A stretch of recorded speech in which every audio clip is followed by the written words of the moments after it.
Welcome to Mainland, your local regional television station. I'm Graham O'Brien and some of the stories coming up in today's news. Flying high in Nelson, council looking for some imagination, founders' big birthday bash and more. Paragliding pilots from around the world will descend on Nelson this Friday the 26th to compete in the week-long New Zealand Paragliding Open 2016.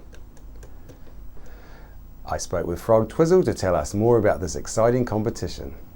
Frog, thanks for coming in. Thank you, Graham. So we've got the National Paragliding Championships coming to Nelson. That's right. Registration is tomorrow, Friday, and then we'll be competing for the whole following week, Saturday through to Saturday. Wow! And can you tell us a bit more about, like, is this just a New Zealand Championships? Or? It's the New Zealand National Championships, but it's also an open competition. So we'll have a few international pilots visiting us.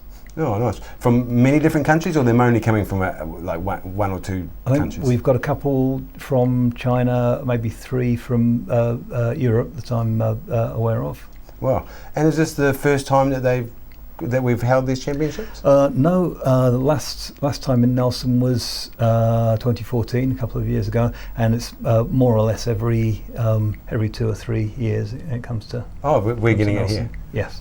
Because of the prime conditions, I'm guessing. Yes. Because our wind, you can set your watch by it at this time of year, can't you? That's right. So with paragliding, how do you go about getting points and refereeing it? I mean, it's not like you're running around you got someone running around watching all the time. No.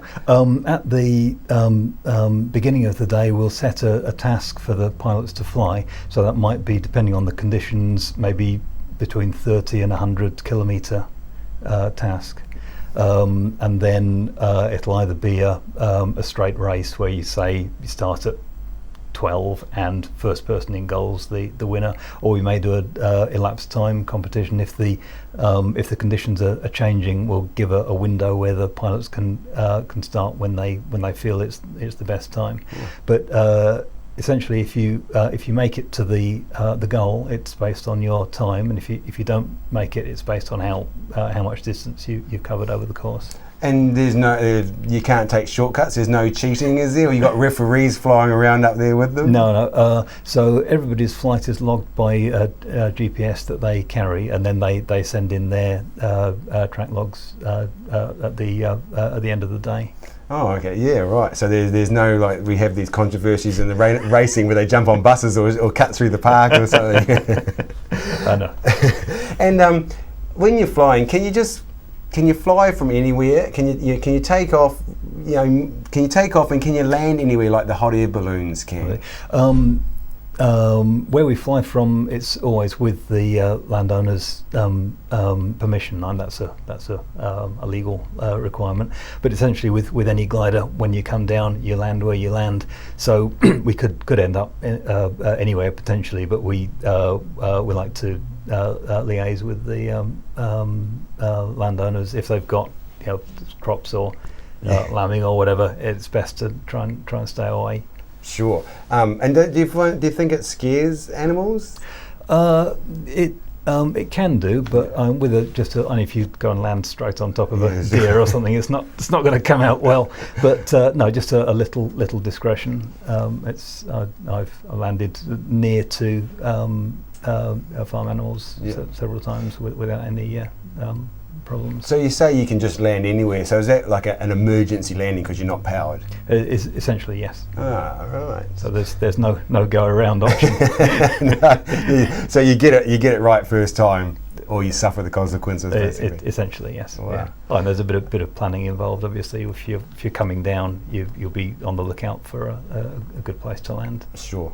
But it's pretty easy to hold them up. Like, is there any time that you're actually forced to really land? They seem to gain altitude pretty easily. Well, what we'll do is fly from a site where thermals, rising air, is available. Essentially, you take off, try and catch some lift gain some height, and then fly off to somewhere else where hopefully you'll get some more lift. In between, if things don't go well, you can end up in some really sinky air and lose a lot of height very quickly. So it is possible to get into a bit of a tight spot where your landing options are getting smaller and smaller. So while you're flying, you're constantly looking for somewhere that you think that's going to be a good place to gain some altitude. Yeah, and that's where competition flying is really a good development tool for pilots. If you're flying out on your own, you've just got the open air to look at and a few clues as to where might be a good place to go. But if you've got 70 pilots in the air and one of them's going up like a fart in a bathtub, you think, right, let's get over there. And is it like them in sailing where they steal each other's air?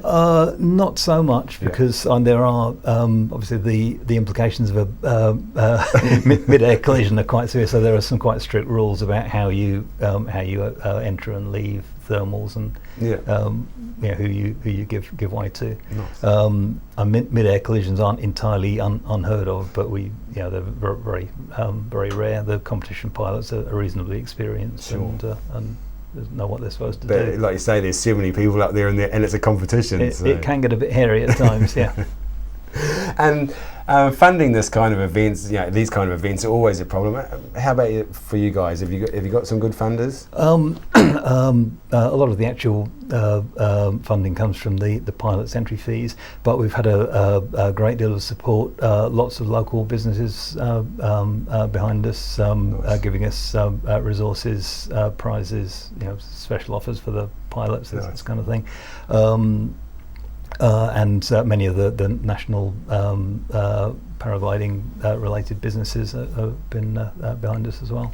Sure, nice. And how about for yourself? How long have you been doing the paragliding? I started flying 2000, so 16 years now. Ah, nice. So you're a man of many talents, because you, I see, if the viewers haven't seen before, Zan is your daughter who's doing the speed skating, and I saw in the last ones that you were actually doing the speed skating as well. That's true, yes. Not in her league. No. So is it a Masters? Is it? Yes. And how did you go in your last one? At national championships, I got 4 bronze medals. Wow, so, nice work. And you haven't been doing that for that long, have you? 7 or 8 months now. Nice work to get up there. So you must be putting into it. Keeps you fit. Great. Hey, thanks very much. And just one more. So you're bringing 70 pilots into here? Up to 70, yes. So we've got up to 70 pilots coming into Nelson, staying here, eating here, adding to the economy. It's fantastic. Can't ask for more, can we? That's right. So we're just going to show them a good time as best we can. Yeah.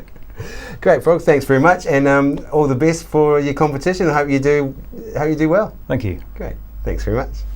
Mainland TV caught up with elected Tasman MP Damien O'Connor earlier this week to talk about various issues facing our region. Chrissy Small asked Damien about his views on the government's intention to sell social housing, DHB cuts, and the money spent so far on the proposed change to the New Zealand flag. And look, the government wants to sell off houses to get a bit of money to try and balance the books, and then shift responsibility for social housing onto some of the agencies like Salvation Army. They've already said, look, we can't buy into this because it's a huge burden. It should be the burden of the taxpayer, a challenge to get out there and make sure everyone has a house. So this is simply a shifting from government responsibility into the hands of other agencies that might or might not be able to take that up. What that does is leave a whole lot of people, of course, unable to get housing. And as I was saying, that a person's home is their castle. It is for John Key because he's got a very big castle, but for too many other people, all they want is a place to call their home, and social housing and the guarantee that we can, through Housing New Zealand, provide a property that is a home for some people. It's been at the core of New Zealand as a society, since the 30s, and we believe this. The step and the change in legislation by the national government is a very backward step in what has been, a core part of New Zealand society. Now, speaking of John Key's house, I see he's flying the new flag on his gate. What is your opinion on the change of potential change for the New Zealand flag at this stage? Look, it's a crucial issue, and for many people, not just RSA veterans or elderly people, but young people, a flag does represent our identity, and I think like our, I guess, Republican status, at some point we need a long and very careful, measured discussion on that. We've had a committee looking at constitutional change. This wasn't part of it. So my belief is that this process has been very rushed. It's been driven by John Key, and the fact that he's flying the flag is a clear connection between him and this flag. And I don't think that's what a flag should represent, the legacy of one particular Prime Minister. It should be, a flag that represents the views, the aspirations of all New Zealand. That's not the situation now, and I think that the flag won't be voted in. If it's voted in by a narrow margin, that does not provide a mandate to change our flag. So John Key and National have got it wrong here, and if we're going to change our flag, let's look at it over 10 years. Let's carefully look at what we want to say in a flag. This is simply a compromise design. No one thinks it's an inspiring design, so why would we want to change to it?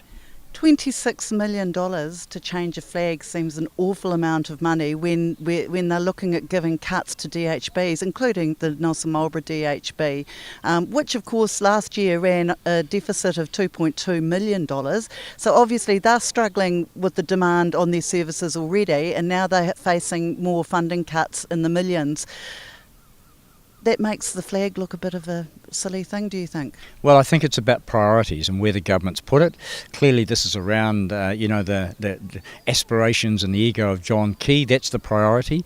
And so things like funding for DHBs, mental health care in Canterbury, a $1.3 million overrun in West Coast means that the core base hospital there, people are having to continue to work in a very unsafe hospital because the government stopped the rebuild because of a $1.3 million overrun. Now, it's just simply bizarre. They've just got their priorities wrong, and I think that's what frustrates many of us. Okay. And so the $26 million could have gone a long way to help sort out a lot of social challenges that we have across our society. Nelson Arts Festival organisers are once again calling for the public to submit creative ideas for the theme of this year's Mass Parade. The winning entrant will see their theme come to life when thousands of people take part in the much-loved parade on Friday, the 21st of October.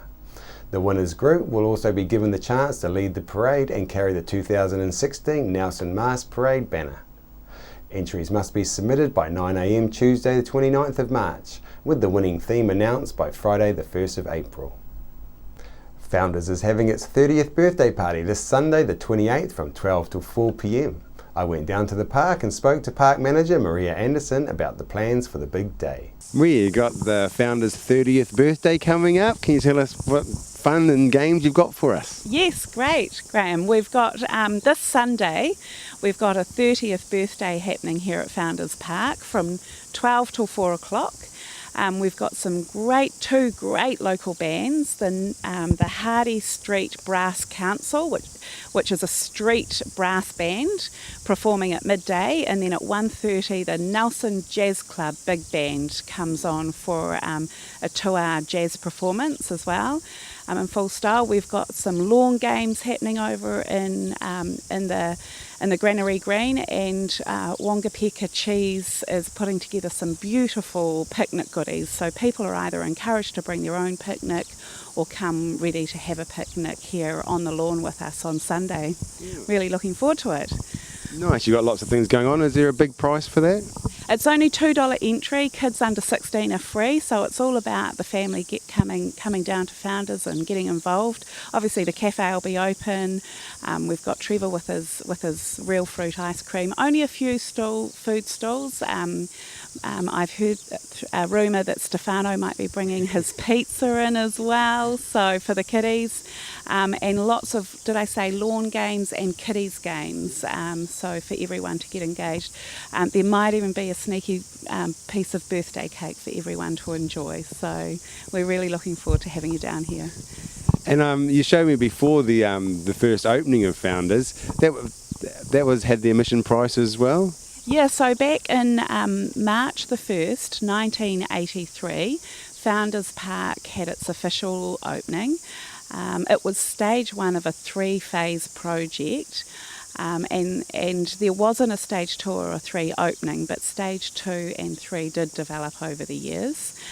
Stage 1 opening was $2 to come in as well, so inflation hasn't changed, and we're really happy to offer the event again at the same price as it was 30 years ago. Yeah, I don't think many places can say that. No, that's for sure. So on that event, that was a 2-day event, they also had jazz club and beer, so some things don't change. And is that all you've got going on? We've got some other kind of events to go around this great birthday. Yeah, well, it's been fascinating to look over the 30 years and see the development in the park, especially in those early years. It was phenomenal rate of change and development that happened in the very, very early 80s. So the church behind you is the first building that arrived here in 1983, and then to think in 1986 the place was open. So in those 3 years, a lot of buildings and a lot of activity happened in the park. The streets weren't sealed and there wasn't a lake, so if you haven't seen the lake, time to go over and have a look at that. No, there were still plenty of things that hadn't arrived, but the Bristol freighter had arrived. And that's a great story. So we're investigating, sort of looking into those stories and asking the community to share those memories with us. We've put a great timeline in the windmill as you walk in to visually see that progress happen, and we're inviting the community to come in and share with them early wedding photos if they were married in the church in the 80s. We'd love to see some early photos of that if they were involved in bringing the buildings here or donating the buildings. There was a lot of community involvement. There was also a lot of people that worked for the dole that were involved in this, and in fact one of the slowing factors of the park's development was there was no unemployment, so they couldn't find any more staff at that very affordable rate.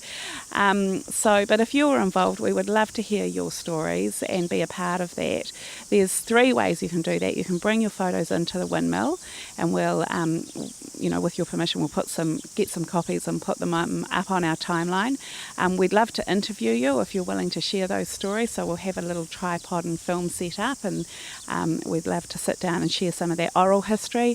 Or you can keep an eye on us on Facebook. We've got some great pictures and great stories going up on Facebook, and of course you can post your own memories through the Facebook page as well. So that's for the entire month of March. So this weekend we'll spark that off, and we'd love to see that evolve over the month of March.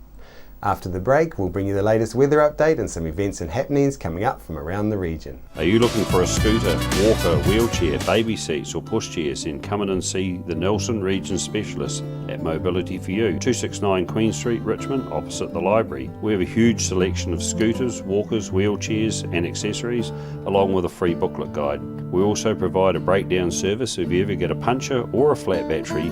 We have fully equipped service vans to rescue you. Hi, I'm Robin Jordan, and I invite you to call in and see the friendly team at Mobility for You, 269 Queen Street, Richmond, opposite the library. We're the team at JCar, right here in Nelson, 120 Hardy Street. Our shop is full of electronic items, including security alarm systems, electronic components, solar and power, electronics toys,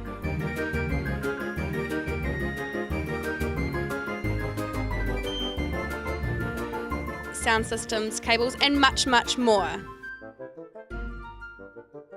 JCar. 120 Hardy Street, Nelson. Welcome me hearties to Smuggler's Pub and Cafe, famous for hearty meals, craft ales and a friendly service way. Sensational seasonal menus with meals all day and evening too, or sail in for a snack with special menus for young smugglers and you. Settle in for a jolly old time, relax and enjoy our award-winning dining and lovely fine wine. Decked out in an old worldly way, we're open 7 days. Book or come on in to 8 Muritai Street, not far from a beach walk or swim. Phone 5464 084.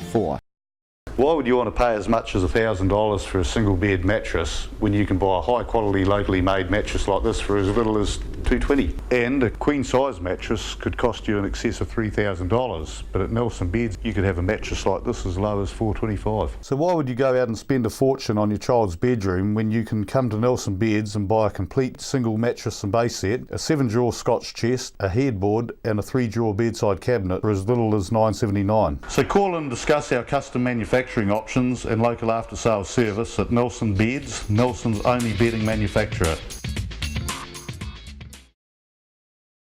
Nelson Tire Center, great prices, great service. Buy your own Bryford trailer, all types, all sizes. See Colin Douglas for your tires and batteries.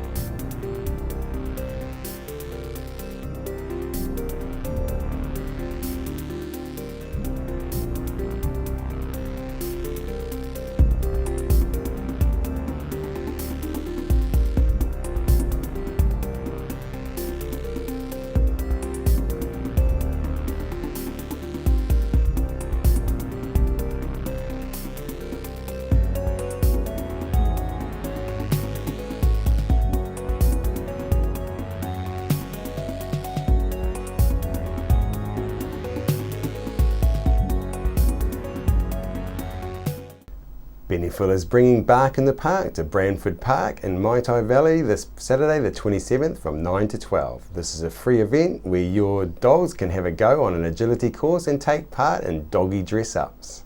There will be prizes, treats and giveaways. Benny Fuller's supporting Bark New Zealand, a charity that focuses on providing education to children on how to be safe and have positive experiences around dogs. Sit and Be Fit is on at the Victory Community Centre Tuesdays and Thursdays at 10 a.m. at the Victory Community Church, 238 Upper Vanguard Street. School terms only. Fun while you get fitter, work at your level. Victory 60 Plus is on Tuesdays at 1:30 through to 3:30 p.m. at 238 Upper Vanguard Street. You can join in for cards, games and a cuppa. On behalf of the team here at Mainland Television News, thank you for joining us, and we'll bring you the latest news and events from around the region again tomorrow.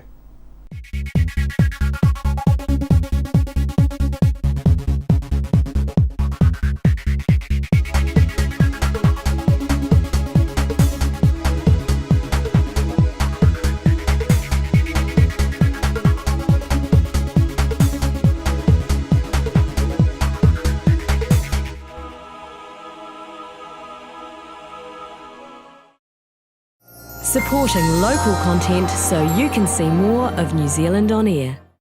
World War I was a defining period in our history, impacting greatly on the lives of people from the Nelson province. Memories of the First World War is an exhibition which will be displayed in a number of regional venues and is currently on at the Nelson Provincial Museum. Welcome to Smugglers Pub and Cafe, open 7 days a week with free parking all day. Our lunch menus have that old-fashioned flavour where we treat you like treasure with the food you'll savour. We cater for children, grannies and granddads too, with special rates and privileges given to the elderly lunchtime crew. Our staff are friendly and kind and want to see you all come back time after time. Daytime or evening, it doesn't matter. Give us a call on 546 4084 and we'll be happy to spoil ya.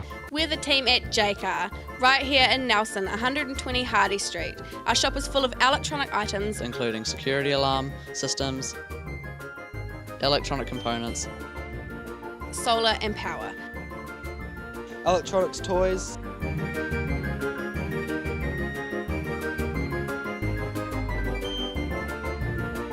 sound systems, cables and much, much more. J-Car. 120 Hardy Street, Nelson. Why would you want to pay as much as $1,000 for a single bed mattress when you can buy a high quality locally made mattress like this for as little as $220? And a queen size mattress could cost you in excess of $3,000, but at Nelson Beds you could have a mattress like this as low as $425. So why would you go out and spend a fortune on your child's bedroom when you can come to Nelson Beds and buy a complete single mattress and base set, a 7-drawer Scotch chest, a headboard and a 3-drawer bedside cabinet for as little as $979? So call and discuss our custom manufacturing options and local after sales service at Nelson Beds, Nelson's only bedding manufacturer.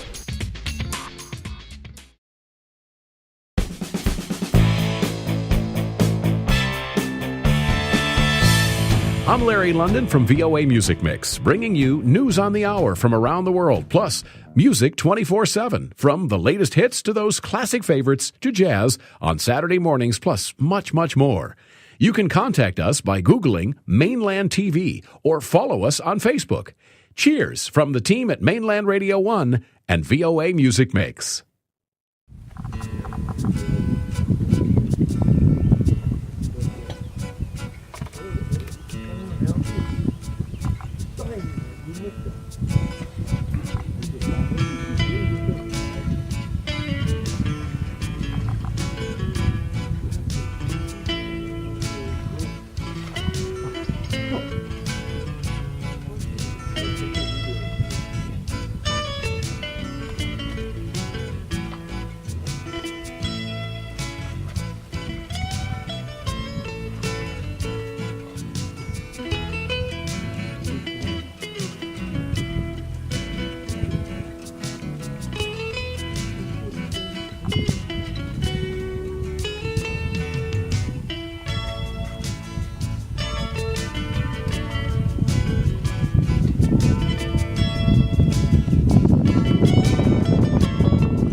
Nelson Tire Center. Great prices, great service.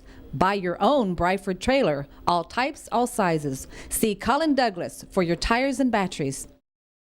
Why would you want to pay as much as $1,000 for a single bed mattress when you can buy a high quality locally made mattress like this for as little as $220? And a queen size mattress could cost you in excess of $3,000, but at Nelson Beds you could have a mattress like this as low as $425. So why would you go out and spend a fortune on your child's bedroom when you can come to Nelson Beds and buy a complete single mattress and base set, a 7-drawer Scotch chest, a headboard and a 3-drawer bedside cabinet for as little as $979? So call and discuss our custom manufacturing options and local after sales service at Nelson Beds, Nelson's only bedding manufacturer. Are you tired of endless reality shows? Would you prefer to watch captivating documentaries? They have swallowed cars. Exciting movies? Go ahead, load up and shoot. Music for the soul? And if you think I'd ate your fish and chips, I did, you're mistaken. Programming from around the world? Places to visit?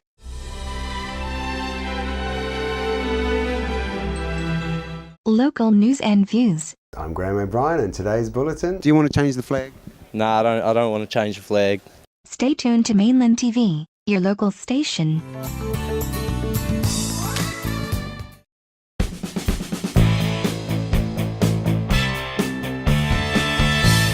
I'm Larry London from VOA Music Mix, bringing you news on the hour from around the world, plus music 24/7, from the latest hits to those classic favorites to jazz on Saturday mornings, plus much, much more. You can contact us by Googling Mainland TV or follow us on Facebook. Cheers from the team at Mainland Radio 1 and VOA Music Mix. From Cresswell's on Market Street, we've fitted footwear for all seasons, all reasons. For summer times in the Sounds, for solid support on the sidelines, for social events around town, for good times round the grapevines. That's why at Cresswell's we believe in fitting footwear correctly, so you get the best out of quality shoes and sandals and can then get the best out of life. Cresswell Special Service, it's unique, helping keep Marlborough on its feet for over 60 years.